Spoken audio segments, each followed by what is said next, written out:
Ei. Pai do Senhor, irmãos. Tudo bem com vocês, irmãos? Tá bem ou não tá? Mas quem acredita que pode melhorar, levanta essa mão aí e diga glória a Deus, irmãos. Aquilo que está bom, a gente acredita que pode melhorar e muito. Um prazer, uma alegria, uma satisfação poder estar com os irmãos aqui nessa noite, para nós adorarmos a Jesus. Eu queria agradecer o carinho, a confiança do pastor Vitor Hugo de nos confiar o púlpito para pregar. Vamos lá, irmãos, abra sua Bíblia, por favor, no livro de Êxodo, capítulo de número 6, versículo de número 3. Êxodo, capítulo de número 6, versículo de número 3. À medida que você achar, você diga amém. Capítulo 6, versículo de número 3, diz assim a palavra do Senhor: Eu apareci a Abraão e a Isaque e a Jacó como Deus Todo-Poderoso, mas pelo meu nome, o Senhor, não lhes fui perfeitamente conhecido. Vou repetir. E eu apareci a Abraão e a Isaque e a Jacó como Deus Todo-Poderoso, mas pelo meu nome, o Senhor, não lhes fui perfeitamente conhecido. Vamos orar. Pai, em nome de Jesus, nessa oportunidade, nós te agradecemos de estarmos aqui na tua casa, estarmos diante do teu povo. Louvamos a ti, Senhor, que seja teu nome glorificado em tudo que está sendo feito e que há de ser feito aqui neste lugar. Pai amado, a minha oração que eu tenho feito ao Senhor, usa teu fraco vaso para falar com o teu nobre povo nessa noite. Que as mentes estejam cativas, Senhor Deus, à ministração da tua palavra. Fala com a gente aqui, é o que nós pedimos em nome de Jesus, e você diga amém, por favor, concordando com essa palavra. Irmãos, eu quero falar com vocês hoje sobre características dos patriarcas de Israel. Tem 3 patriarcas, a Bíblia vai falar a respeito desses 3 patriarcas, Abraão, Isaque e Jacó. A Bíblia vai usar alguns pseudônimos para eles. O próprio Senhor vai colocar, anexar o seu nome ao nome desses personagens. E esses 3 personagens, cada um deles vai ter um nome em particular, que vai falar algo particular, alguma característica da sua vida. E sobre essas características que eu e você precisamos ter na nossa vida como cristão. Porque a Bíblia fala, irmãos, que nós devemos conhecer e prosseguir em conhecer o Senhor. Porque Deus é bom, irmãos. E quanto mais nós nos achegamos a Deus, mais Ele se achega a nós. A vida cristã não é uma coisa estática, a vida cristã é progressiva. E ela vai se manifestando, como diz Paulo, de glória em glória. Não quer dizer o fato de eu ser crente desde meus 5 anos de idade, que eu já vi tudo. Deus tem muita coisa nova para poder te ensinar, para poder me ensinar. Mas à medida que eu e você nos colocamos aptos e prontos para ouvi-lo, obedecer e praticar, nós vamos aprender um pouco mais do Senhor. Amém, irmãos? Então eu quero falar com vocês hoje um pouquinho sobre isso aqui. Então, irmãos, esses 3 patriarcas, o nome Abraão, Isaque e Jacó. O livro de Gênesis é um livro muito peculiar. Talvez a tradução para Gênesis não ficou uma coisa tão bonita, tão bacana. Talvez ali seria melhor colocar-se uma palavra mais ou menos como origens, porque o livro de Gênesis vai falar das origens de tudo. Esse é o tema. Esse é o tema que o livro de Gênesis vai tratar. Ele vai tratar da origem do mundo, o mundo físico, o mundo mineral, o mundo animal, como é que o homem surge. O livro de Gênesis vai tratar da recriação através de Noé, depois do dilúvio, e ele vai falar também como é que surge a nação de Israel. E essa nação vai surgir após um contato, uma relação, uma revelação de Deus com um homem, um senhor de 75 anos chamado de Abraão.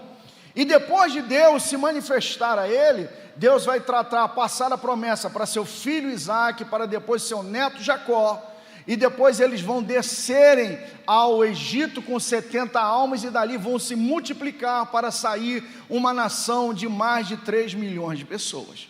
Então você vai ver aqui no livro, capítulo de Êxodo, capítulo 3, versículo de número 6, vai dizer: eu sou o Deus de teu pai, o Deus de Abraão, o Deus de Isaque, o Deus de Jacó. E Moisés cobriu o seu rosto porque temeu olhar para Deus. Deus, quando se manifesta a Moisés no alto do monte Sinai, o Senhor vai se apresentar para Moisés dizendo: eu sou Deus de Abraão teu pai, o Deus de Isaque e o Deus de Jacó. Eu gosto dessa expressão porque não é o homem que está falando de Deus, é Deus que está falando do homem, é a maneira como Deus está se revelando para Moisés. Essa é uma declaração tão forte que em Atos capítulo 3, versículo número 13, você vai ver que Pedro, no seu célebre discurso, ele vai dizer: o Deus de Abraão, o Deus de Isaque, o Deus de Jacó, o Deus de nossos pais, glorificou a seu Filho Jesus, a quem vós entregastes e perante a face de Pilato negaste, tendo ele determinado que fosse solto.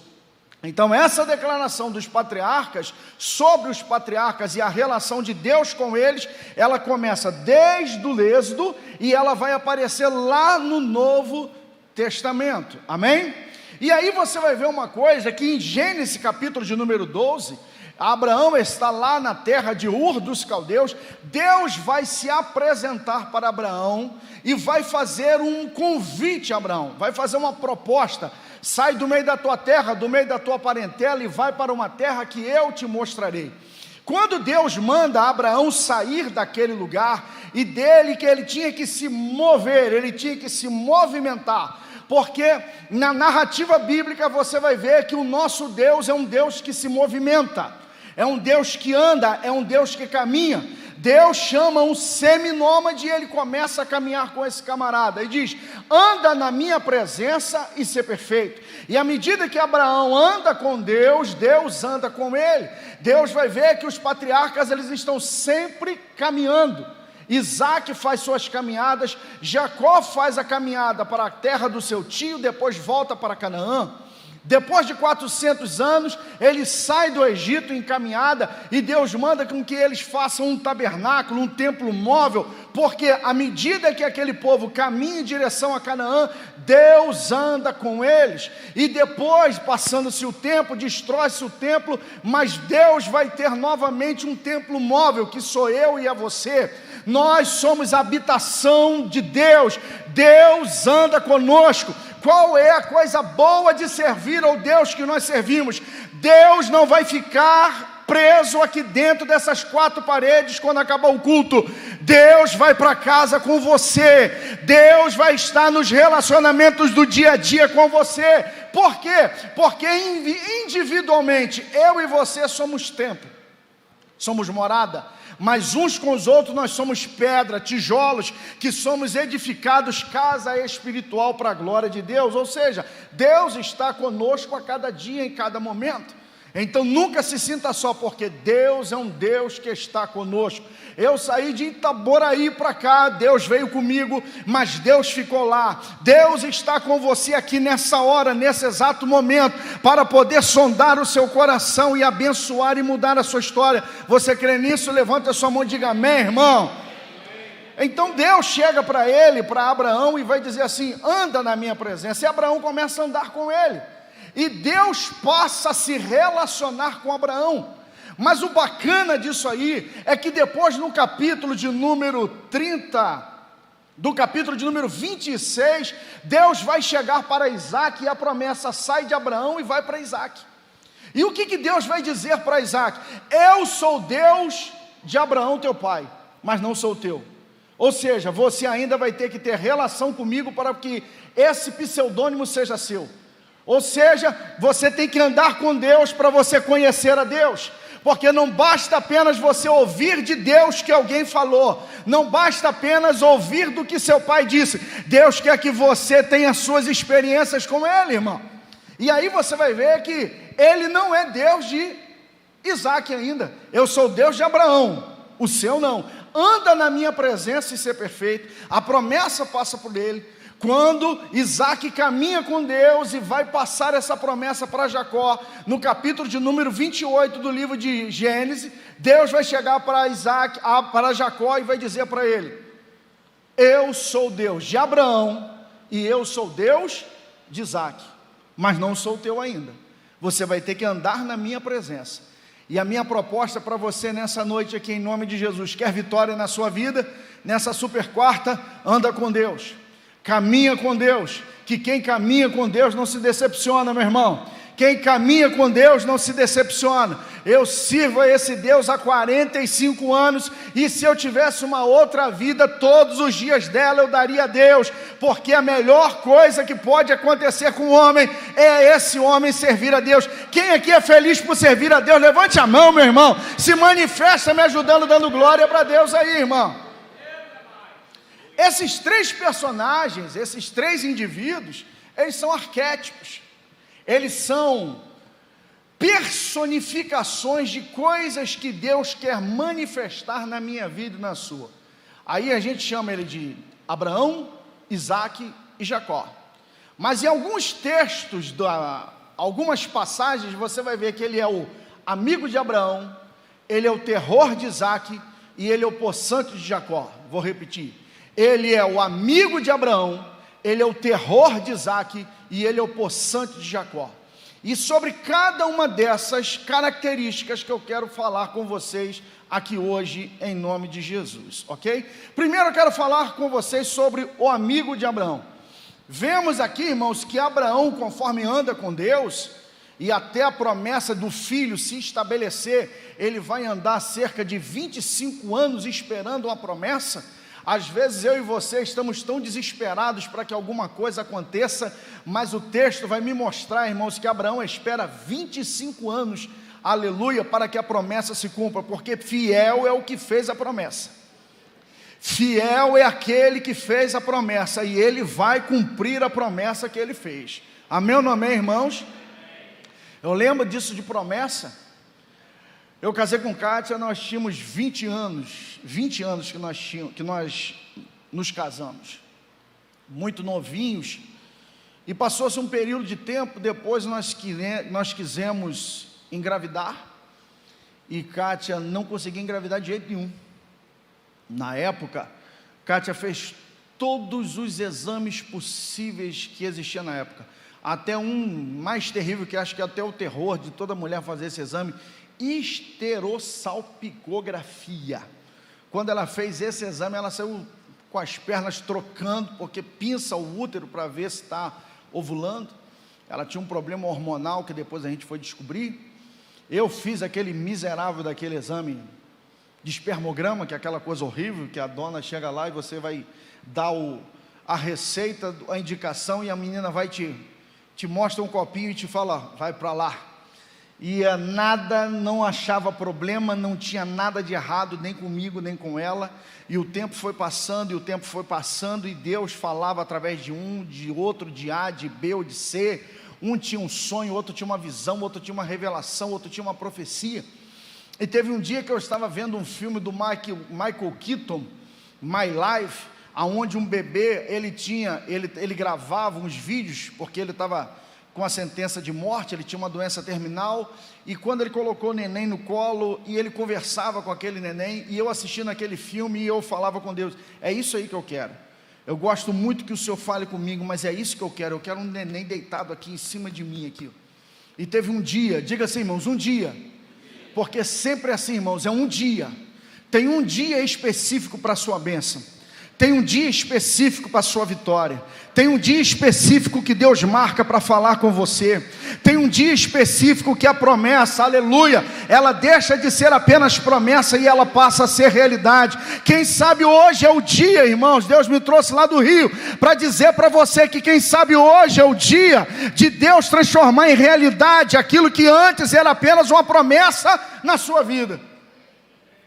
Eu saí da igreja no domingo de manhã, da igreja onde nós éramos a matriz da igreja, lá em Niterói, e nós fomos almoçar na casa de uma irmã, e quando a gente estava almoçando na casa dessa irmã, apareceu um camarada lá, um amigo deles, um presbítero, um baixinho, bigode fininho, e esse camarada, quando ele olhou assim pela porta, ele me viu lá sentado para almoçar, e ele falou assim, é o presbítero Valber. Na época eu nem pastor era, acho que eu nem diácono era ainda.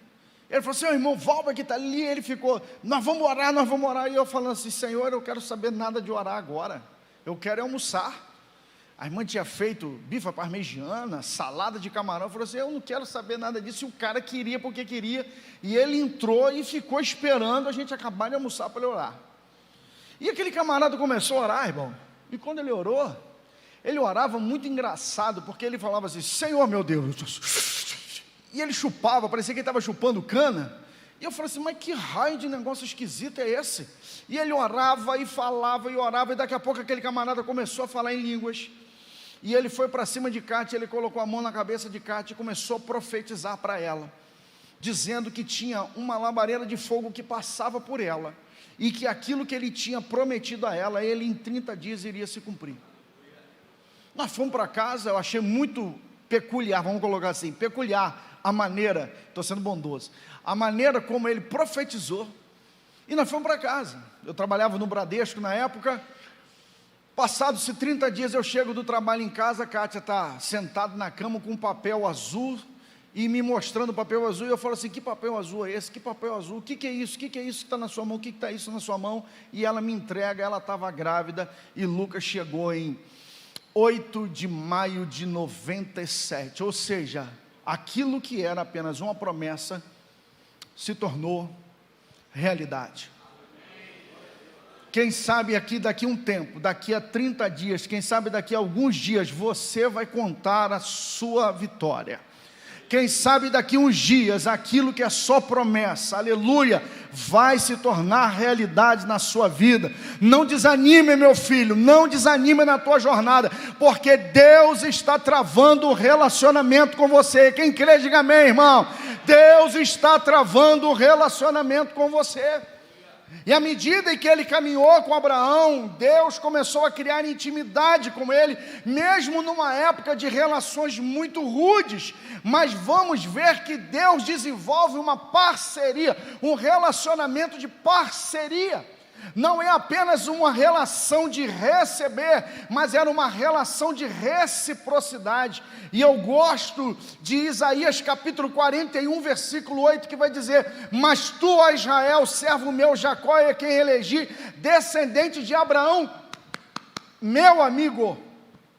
Não é Abraão que diz que é amigo de Deus, mas Deus está dizendo no céu, a respeito de Abraão, Abraão, ele é meu amigo. A oração de Josafá no capítulo de número 20 vai falar sobre isso. Porventura, ó Deus nosso, não lançaste tu fora os moradores dessa terra, diante do teu povo Israel, e não deste a semente de Abraão, teu amigo, para sempre. Então você vai ver que o próprio Deus chama Abraão de amigo. Então por isso que nós podemos dizer, Deus de Abraão, ou seja, o amigo de Abraão. Não é algo intitulado, não é algo que ele se intitula, é algo que o Senhor vai falar para ele. E aí você vai ver no Evangelho de João, que é diferente. João vai se auto-intitular como discípulo amado, o discípulo a quem Jesus amava. Mas você não vê nenhum apóstolo posterior a João, ou da época de João, endossando essa declaração. É João que fala de si mesmo, João que diz, eu sou o discípulo amado, que colocava a cabeça no peito, mas ninguém fala isso dele. Mas com Abraão é diferente, não é um homem dando testemunho, é Deus dando um testemunho, aleluia. Quem sabe nessa noite Deus vai dar testemunho a teu respeito? Quem sabe nessa noite, fala aqui Jesus, quem sabe nessa noite Deus vai te usar como referência para que o nome dele seja glorificado. Porque homens, irmãos, homens, eles glorificam a Deus pelas respostas positivas, mas anjos glorificam a Deus muitas vezes pelas respostas negativas. Às vezes eu e você colocamos em xeque o nosso relacionamento com Deus pelas coisas que Deus diz sim para a gente, e com relação àquelas que ele diz não. Por quê? Preste atenção nisso. O diabo chega para Deus e pergunta assim, pede, deixa-me tocar em Jó, que eu vou mostrar para você se ele vai negar ou não vai. E Deus disse o quê? Toca nele. O mesmo Satanás se apresenta a Jesus e vai pedir para tocar a Pedro. E Jesus diz, Não. A minha pergunta a você: então, Jesus amava Pedro, mas Deus não amava Jó? Porque Deus permite que o diabo toque, mas Jesus não permite que o diabo toque em Pedro. Deus permite tocar em Jó, mas Deus não permite tocar em Pedro. É totalmente contrário. Deus confiava tanto em Jó que disse assim: pode tocar, porque esse é fiel, até debaixo d'água ele não vai me negar. Mas com Pedro, Jesus disse: não toca nele, porque esse aqui ainda não está pronto, se tocar, ele desvia. O que eu quero dizer para você: o fato de algumas coisas não terem ainda acontecido na sua vida, não é que Deus tenha se esquecido de você, que talvez Deus esteja provando a sua fé, e amanhã você será motivo de Deus ser glorificado. Você crê nisso? Diga amém, irmão. Amém. Aleluia, glória a Jesus. Porém, irmãos, coisa boa é nós sermos amigos de Deus. Coisa boa é nós andarmos com Deus e podermos ser chamados de amigos desse relacionamento. Essa igreja pós-moderna na qual nós estamos vivendo, onde muitas pessoas elas encaram a igreja como uma grande geladeira. É só aqui vir, vou fazer uma campanha, vou fazer um trabalho, vou buscar a minha bênção e não quer se relacionar com o corpo. Não, nós que estamos aqui, irmãos, véspera de feriado, nós estamos aqui porque amamos ao Senhor, não é porque a nossa obrigação está aqui, é porque nós amamos a casa de Deus. Uma coisa pedi ao Senhor e a buscarei, que eu possa morar na casa do Senhor todos os dias na minha vida, amém? Agora uma coisa, aquele que anda com Deus, ele tem privilégio. Aquele que anda com Deus, aquele que é amigo de Deus, ele tem seus privilégios. Número 1, irmãos, a Bíblia vai dizer que Deus quis destruir Sodoma e Gomorra. Mas quando ele foi destruir Sodoma e Gomorra, Deus diz assim em Gênesis capítulo 18, versículo 17: então o Senhor falou consigo mesmo: ocultarei de Abraão o que planejo realizar? Como eu não vou falar com Abraão aquilo que eu faço? Como eu não vou conversar com meu amigo sobre algo que eu desejo fazer? Deus é Deus de segredos, mas Deus quer revelar os seus segredos.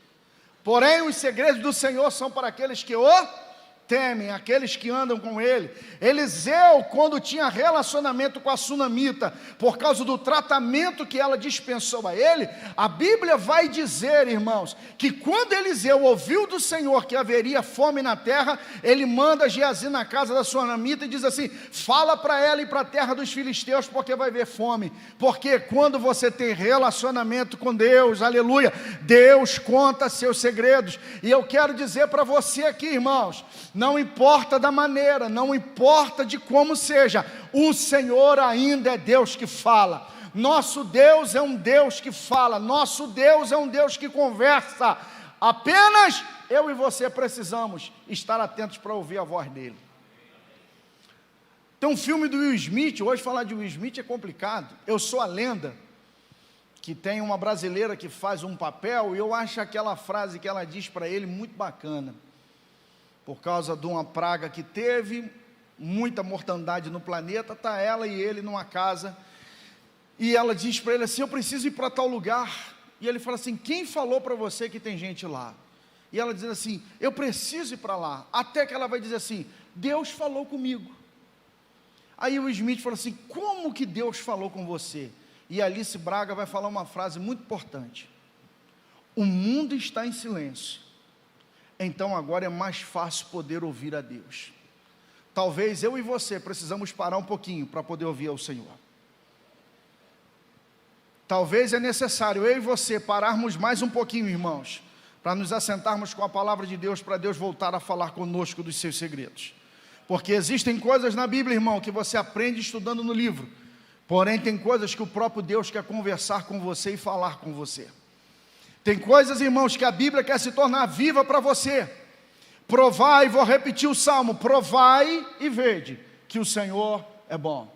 Deus, irmãos, fala pela palavra. Eu só tenho uma maneira de falar com Deus, que é orando. Eu não tenho outra forma de falar com Deus a não ser orar. Mas Deus tem N maneiras de conversar comigo. Deus fala na palavra, Deus fala na oração, Deus fala no sonho, Deus fala na pregação, Deus fala através do louvor, Deus fala através da natureza. Deus tem N maneiras de falar, mas a minha pergunta para você: quando você vai parar para Deus? Quando você vai parar para poder ouvir Deus falar com você? Fala aqui, Jeová. Você está querendo tomar decisões na sua vida sem antes ouvir Deus. Não tome decisões sem antes consultar ao Senhor, porque Ele sabe o que é melhor para você. Não tome decisões precipitadas na sua vida sem antes você ouvir Deus falar com você. Aprenda, irmãos, quando Davi pergunta ao Senhor: posso descer aos filisteus para poder guerrear com eles?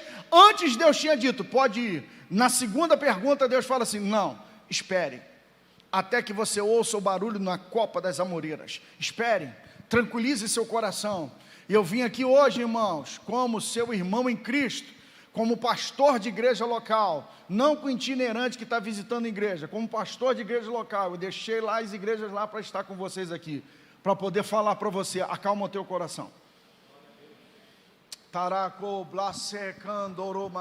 Acalma o teu coração, mulher. Acalma o teu coração. Deus não age no meio desse desespero. Deus não age no meio do desespero. Deus abomina o cruzamento de espécies. Você não pode usar a semente errada para receber a resposta de Deus. Oração gera poder. Leitura bíblica gera santidade. Jejum gera autoridade. Mas nenhuma dessas três coisas gera finança, porque finanças são geradas através de finança. Tem muitas pessoas que querem ter bênçãos financeiras apenas orando, cantando ou jejuando, mas não querem aprender a prática da semeadura. O que você planta, você colhe. É bíblico e é a palavra de Deus. Deus não se deixa escarnecer, diz o livro de Gálatas. Fazendo correlação, coro com isso que eu disse para vocês, entenda uma coisa: muitas pessoas querem ter resposta de Deus através de dor, querem apresentar dor para Deus. E eu quero dizer para você que a moeda de troca para milagre não é dor, a moeda de troca para milagre é fé. Porque se dor fosse moeda de troca, o lugar que mais aconteceria milagre era no hospital, no cemitério e no presídio. Mas aonde é o lugar que mais acontece milagre na terra? É dentro da igreja, porque o que nós apresentamos para Deus não é simplesmente a dor, é a fé. Quem conhece a Deus sabe o seu modus operandi. Não chegue apenas trazendo a sua dor, traga a sua fé ao altar. Pode ser pequena, do tamanho do grão de mostarda, mas é suficiente para gerar um milagre nessa noite. E eu vou mandar uma palavra para você, e você diga amém, reaja da maneira que você achar por bem. Se creres, verás a glória de Deus, irmão. Quando Jesus desce do alto do monte, fala aqui Jeová, quando Jesus desce do alto do monte da transfiguração, ele se encontra com um burburinho, porque tinha um homem que estava com seu filho endemoniado, que o demônio jogava na água, jogava no fogo. O homem estava cansado, exausto de tanto sofrer. Jesus pergunta: o que está acontecendo? Ele falou assim: trouxe meu filho que está com esse e esse problema, e seus discípulos não puderam resolver.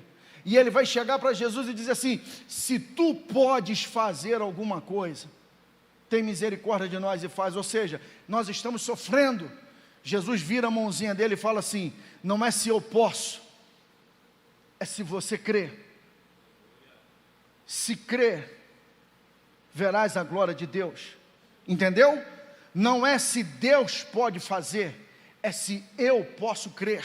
Porque o Deus que você serve, o Deus dessa igreja, não é um qualquer. Não é carregado no pescoço, não é carregado no andador, não fica escondido num canto de parede, debaixo de uma vela, não fica preso num Salmo 91 de uma Bíblia amarelada guardada no estante. Nosso Deus é vivo, irmão. Nosso Deus é Deus de milagre, nosso Deus ainda faz milagre. Quem crê nisso, diga amém, irmão. Esse é um Deus de relacionamento, irmão. Além das igrejas que a gente pastoreia lá no Rio, eu dou cobertura a 3 igrejas em São Luís. E lá tem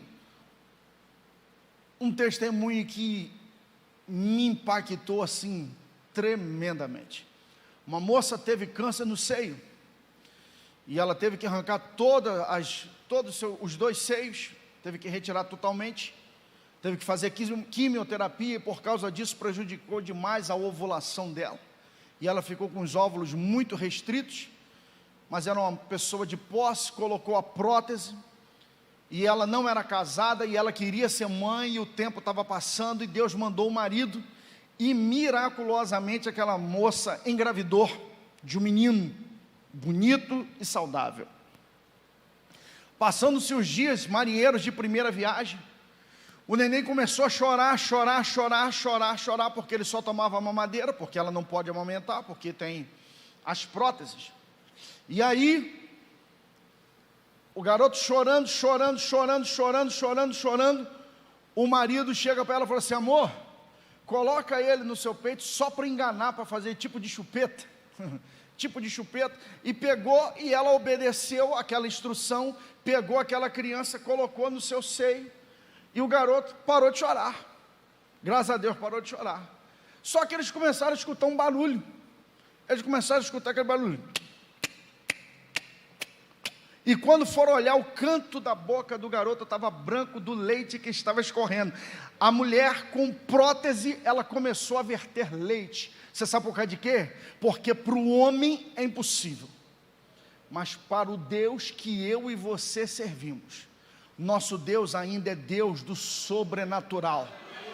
Oh glória, essa vale um glória, irmãos. Nosso Deus é Deus das causas impossíveis, diga amém, irmãos. Nosso Deus é o Deus do relacionamento, levante essa mão e diga amém, irmão. Deus é aquele que opera quando eu não posso mais resolver meu problema, irmão.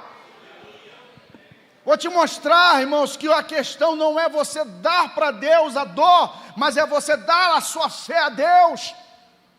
Meu tio, bom assembleano que teve 7 filhos.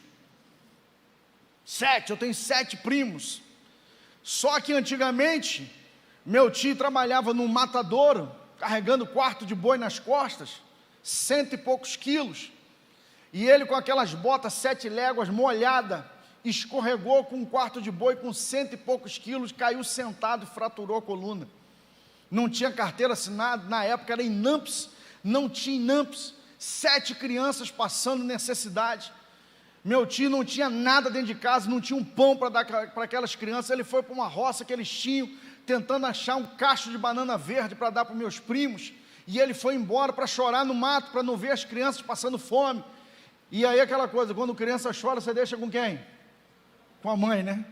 E ficou minha tia Dina com aquelas 7 crianças dentro de casa, e meus primos simplesmente, ao invés de falarem de dor, eles foram falar algo que aprenderam na escola dominical. Eles chegaram para minha tia, agarraram na barra da saia da minha tia e puxaram e começaram a dizer: mãe, na Bíblia não diz que Jesus manda pão, vamos pedir para Jesus mandar pão. E ela ficou tão envergonhada ou tão constrangida mediante a fé dos meus primos, que botou meus primos tudo de ajoelhado em torno da cama dela, e elas começaram, aquelas crianças que não sabiam falar: Senhor, meu Deus, meu Pai, que habita na luz inacessível, que está no trono de glória. A única coisa que elas sabiam fazer era: Jesus, manda pão, Jesus manda pão. E começou aquele monte de crianças: Jesus manda pão, Jesus manda pão. Enquanto elas estavam lá, Jesus manda pão, um camarada começou a gritar no portão da casa do meu tio, irmão. Eu não estou falando da casa dos outros, não, estou falando da casa dos meus parentes. Foi lá na casa do meu tio e começou: Chico, Chico, e começou a gritar. E tia Dina falava para as crianças: ninguém faz barulho, porque pobre é uma desgraça, não tem o que comer, mas está preocupada que não tem nada para dar para visita. E ela falou para as crianças: não tem um pó de café para dar para as crianças, para visita. E todo mundo calado. E o homem não parou de gritar e batendo no portão. E tia Dina não teve jeito, abriu a janela e falou assim: oi, sem graça. E falou assim: Chico não tem não. Ele falou assim: ô Dina, então por favor chega aqui no portão. E quando ela foi no portão, meus irmãos, aleluia, ela falou assim: pois não. E ele falou assim: Dina, eu trabalho vendendo, entregando pão, eu saio da padaria com os pacotes de pão todos contados para entregar na casa das pessoas. mas alguma coisa aconteceu de diferente hoje. Eu já entreguei pão na casa de todo mundo, e sobrou esse monte de pacote de pão, e tem uma voz que fica falando no meu ouvido: vai na casa de Chico e leva o pão, vai na casa de Chico e leva o pão. Eu quero dizer para você que o teu Deus, Ele cuida de você, meu irmão. Eu quero dizer que Deus cuida de você, irmãos, na causa mais simples ou na causa mais difícil, e eu quero profetizar nessa noite, nessa igreja: Deus vai glorificar o nome dEle, através da sua vida também, irmão. Aleluia, glória ao nome de Jesus, porque Deus é aquele que faz isso, Deus é aquele que se manifesta. Eu não sei se vocês usam essa expressão aqui, lá no Rio, quando um amigo tem um problema, a gente fala assim: rapaz, eu vou comprar seu barulho. Não sei por que a gente fala barulho, né? Deve ser por causa do tá. Né? Então Deus, a gente fala assim, um amigo quando vai socorrer o outro fala assim: eu vou comprar seu barulho. Ele comprou meu barulho. Eu quero dizer que quem é amigo de Deus, você tem alguém que compra seu barulho. Ele compra o seu problema. A Bíblia fala que Abraão desceu ao Egito erroneamente, e Sara foi presa por Faraó, levada ao palácio de Faraó, porque Faraó gostou dela, e lá trancou Sara lá dentro, e ela não podia ser libertada. Mas Abraão tinha um amigo. Abraão tinha um amigo. E para aqueles que são bons estudiosos da Bíblia, você sabe que existem 2 êxodos na Bíblia. Existe o êxodo de Gênesis e o êxodo de Israel no livro de Êxodo. O primeiro êxodo é esse aí, ó. É Abraão sendo espelho para aquilo que ia acontecer no futuro. Desce para o Egito, Faraó trava ele, não tem condição de sair. Deus move com força, vai libertar Sara, e ela sai cheia de dinheiro do Egito. O que vai acontecer com a nação depois? Deus vai tocar no Faraó e vai dizer assim: não toca nele, não toca nessa mulher, porque essa aqui é a esposa do meu amigo. E quando ela sai do Egito, ela sai cheia de recursos. Depois Abimeleque vai prender Sara. Ô velha bonita, né, irmão? Fala sério. A dona com 65 anos, os caras tudo de olho nela. Mas diz o texto sagrado, está lá no livro de Gênesis, que o Senhor falou para Abimeleque: se você tocar nela, eu te mato. Mato você, mato a tua mulher, mato o filho, mato o empregado, mato o bicho, mas não toca nela, porque ela é a esposa do meu amigo. Eu quero dizer para você: seja amigo com Deus, seja amigo de Deus, irmão. Seja amigo de Deus, que Deus vai comprar suas causas, irmãos. Seja amigo de Deus, que Deus vai defender você. Quem crê, diga amém, irmão. Ele vai defender a sua situação, Ele vai defender por você, Ele quer ser seu amigo. Quem está comigo nessa palavra, aplauda Jesus para eu tomar água aí, irmão.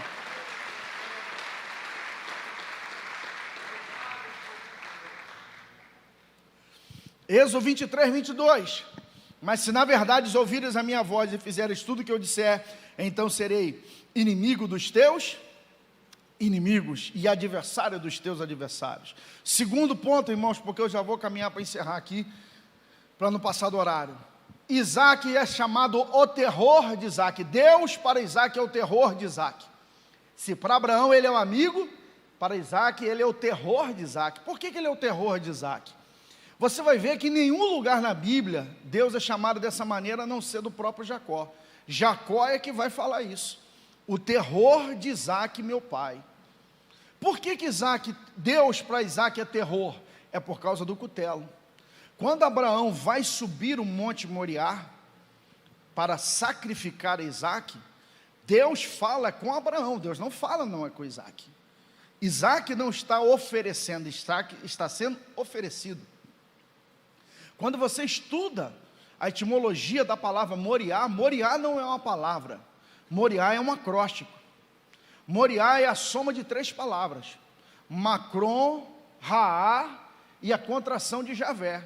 Então Moriá significa lugar de ver Deus ou ser visto pelo Senhor. Deus, quando chama Abraão para subir o alto do monte, Deus está dizendo assim: eu quero ver você. Deus, eu quero ver você, mas também é o lugar de Abraão ver Deus, porque Deus vê a fé dele, mas Abraão vai ver o cordeiro lá nos galhos para poder estar no lugar de Isaac. Mas diz o texto sagrado que Abraão levanta o cutelo e Isaque está olhando para o cutelo. E quando ele olha para o cutelo, ele está apavorado. Ele está apavorado porque ele está vendo que o cutelo vai chegar e ele vai morrer. E aquilo que se implanta na mente dele, Deus é o terror. Deus é aquele que é o pavor. Deus é aquele que traz o medo. Ou seja, o que eu aprendo com Isaque? Que quando eu ando com Deus, uma coisa que eu preciso ter, irmãos, com o Senhor: temor. Temor. Paulo vai dizer que nós precisamos operar a nossa salvação em temor e tremor. Eu sei que não acontece aqui em Goiânia. Não é Goiânia aqui, irmão? Como? Anápolis. Irmão, para mim está tudo na mesma região. Então, Anápolis. Eu sei que não acontece aqui em Anápolis, mas lá em Itaboraí acontece muito, irmão. Tem muita gente que está perdendo o temor do Senhor, irmão. Tem muita gente que está perdendo o temor de Deus e tratando Deus como forma banal. Tem muita gente que está perdendo o temor do Senhor. Eu quero dizer para você, irmão, que esse lugar aqui é santo. Vou repetir, irmãos, esse lugar aqui é santo, irmão. Para alguns irmãos é apenas cadeira, irmãos, mas essas cadeiras são santificadas. Esses instrumentos que estão aqui, para alguns irmãos, ele pode muito bem, irmão, servir para tocar coisa santa, para tocar coisa profana. Mas do momento que um instrumento desse é consagrado na casa de Deus, não pode ser desviado o seu uso. Esse lugar e a sua vida pertencem a um só. Pertence a um só. A igreja do Senhor, ela tem que ser santa, pura, separados. Nós somos um povo diferente. Quem crê nisso, diga amém, irmão.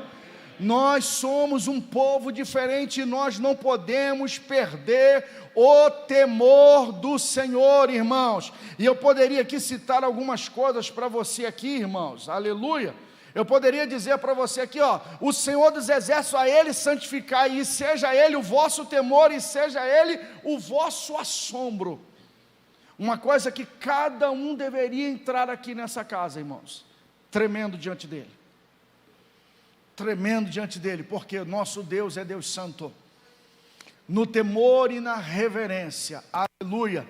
Porque, irmãos, muita gente vai aprender, irmãos, da maneira mais difícil que é, irmãos, não ter temor do Deus na qual nós servimos. Porque, irmãos, se Ele veio como cordeiro, Ele voltará como leão, irmão. Ele voltará como leão, e no final da história Ele voltará como juiz. Mas que a minha vida e a sua vida tenham uma vida, irmãos, santificada diante dEle, nossas vestes lavadas diante do cordeiro, amém, irmãos? Porém, eu quero dizer para você, irmão, que à medida que eu e você andamos diante dEle, Deus se torna, irmãos, o terror dos nossos adversários. Diz lá o livro de Deuteronômio, capítulo 2, versículo 25, Juízes, Josué, capítulo 2, versículo 9, Raabe vai dizer: o nosso coração se derreteu, porque nós ouvimos falar das coisas que Deus fez a vocês, os povos dos amorreus, a Og, rei de Bazã, aleluia, porque o temor do Senhor vai tocar nos teus adversários. Porém, como igreja de Jesus aqui neste lugar, seja luz e seja sal, e o temor do Senhor seja o guarda do seu coração. Porque, irmão, você sabe muito bem, irmãos, e aí o pessoal do teclado aqui pode subir para me ajudar, por favor. Você sabe muito bem, irmãos, que ninguém precisa dizer para você, irmãos, quando você está errado. Você sabe que você não precisa ninguém ficar atrás de você dizendo que você está errado, porque dentro de você tem o Espírito Santo de Deus. A maioria de nós, irmãos, a maioria absoluta de nós, oh glória, a maioria absoluta de nós, sabemos quando nós erramos diante do Eterno, porque o temor do Senhor é o princípio da sabedoria. Que eu e você, irmãos, tenhamos isso dentro do nosso coração. E termino agora dizendo, o poçante de Jacó, se ele, irmãos, ele é o amigo de Abraão, ele é o terror de Isaque, o texto vai dizer que ele é o poçante de Jacó. Por que ele é o poçante de Jacó? É manifestação, um Deus que se manifesta de forma poderosa.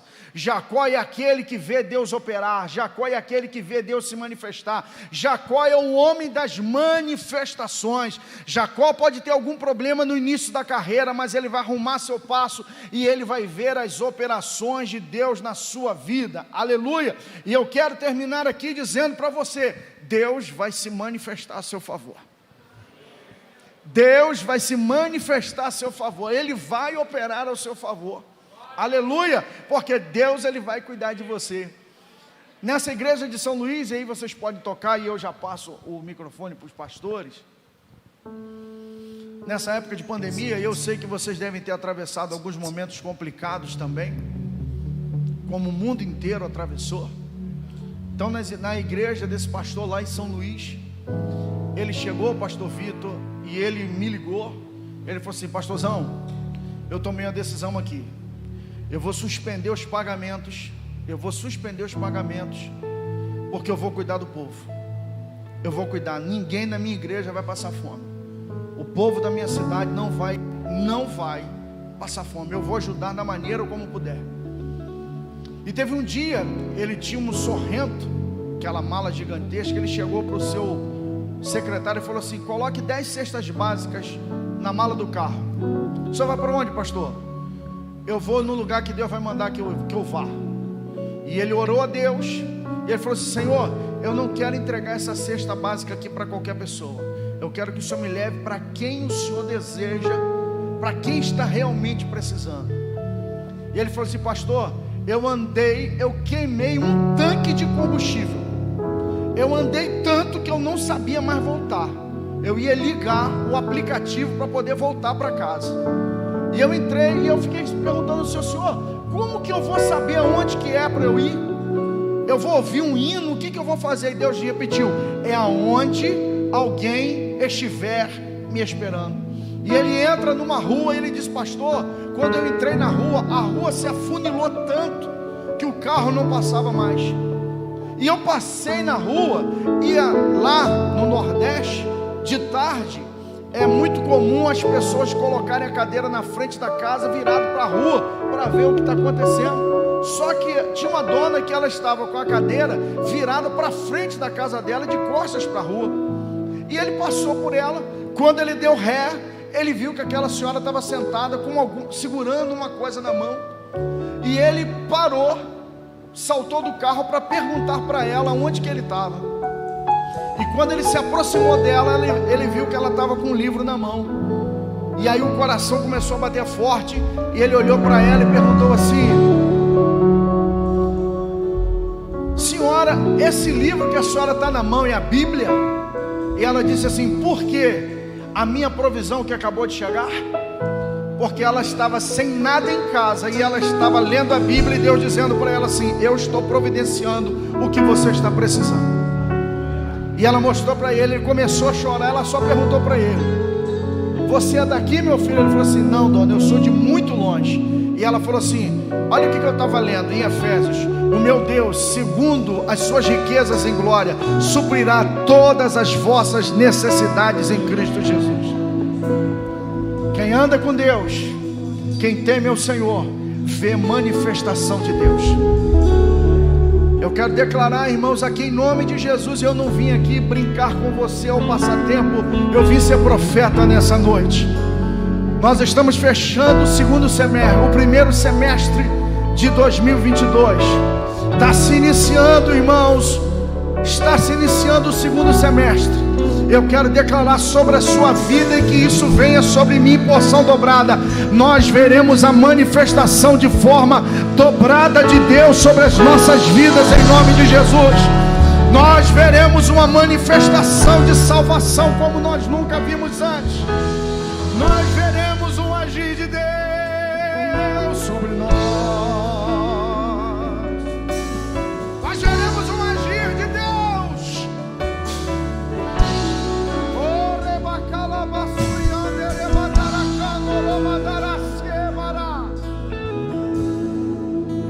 Porque Jacó,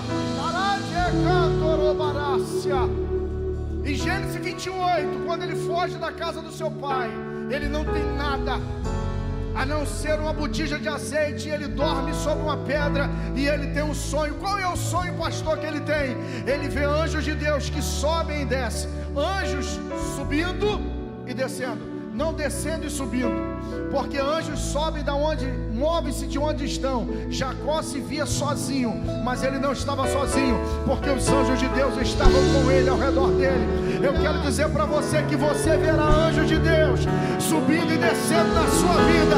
Você verá manifestações sobrenaturais. Pastor Vitor, em nome de Jesus, vai ser um marco da parte de Deus essas quartas-feiras, essas super quartas, porque será tempo de Deus operar, será tempo de Deus agir, será tempo de Deus realizar. E se você concorda com essa palavra, aplauda